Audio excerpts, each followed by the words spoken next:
ବରଗଡ଼ ଜିଲ୍ଲା ଅତାବିରା ନିୟନ୍ତ୍ରିତ ବଜାର କମିଟି ଅଧୀନସ୍ଥ ଘୋଡ଼ଭଗା ମାର୍କେଟ ୟାର୍ଡ ସାମ୍ନାରେ 53 ନମ୍ବର ଜାତୀୟ ପଥ ଉଭୟ ପାର୍ଶ୍ୱ ଚାଷୀମାନେ ଧାନ ନ ଉଠିବାରୁ ଆଜି ତାଙ୍କର ଶେଷ ନିଷ୍ପତ୍ତି ନେଇ ରାସ୍ତା ରୋକ କରିଛନ୍ତି। ଉଭୟ ପାର୍ଶ୍ୱରେ ଯାନବାହନ ଶହ ଶହ ଅଟକି ରହିଛି।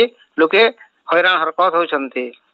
ଅତାବିରା ଆରଏମସି ଅଧୀନସ୍ଥ ବିଭିନ୍ନ ମଣ୍ଡିରେ 10 ଲକ୍ଷରୁ ଉର୍ଦ୍ଧ୍ୱ ଧାନ ପଡ଼ିଥିଲେ ମଧ୍ୟ ଏପର୍ଯ୍ୟନ୍ତ ଧାନ ନ ଉଠିଥିବାରୁ ଚାଷୀମାନେ ଏହି ନିଷ୍ପତ୍ତି ନେଇଛନ୍ତି। ଯାହାର ଟୋକନ ଆସୁଛି ସେ ଧାନ ବିକ୍ରି କରିପାରୁନାହାନ୍ତି। ଧାନ ବେପାରୀ ମାନେ ଚାଷୀ ମାନଙ୍କ ଟୋକନ ପାସବୁକ୍ ହାତେଇ ଆଗରୁ ମିଲର୍ସ ମାନଙ୍କ ସହିତ ମଧୁଚନ୍ଦ୍ରିକା କରି ସେମାନେ ଧାନ ସିଧାସଳଖ ରାଇସ୍ ମିଲକୁ ନେଇ ଫର୍ଷ୍ଟ ଏଣ୍ଟ୍ରିରେ ତାଙ୍କ ଧାନ ବିକ୍ରି କରୁଥିବା ଅଭିଯୋଗ ହେଉଛି। ଏପରି ଏକ ଅଭିଯୋଗ ଆସିଛି ଗୋଡ଼ଭଗା, ଲରମ୍ପା ଏବଂ କାଦଭାଲ ମଣ୍ଡିରେ। ଏହାର ଏକ ଉଚ୍ଚସ୍ତରୀୟ ତଦନ୍ତ କରି ପଦକ୍ଷେପ ନେବା ପାଇଁ ଦାବି ହେଉଛି।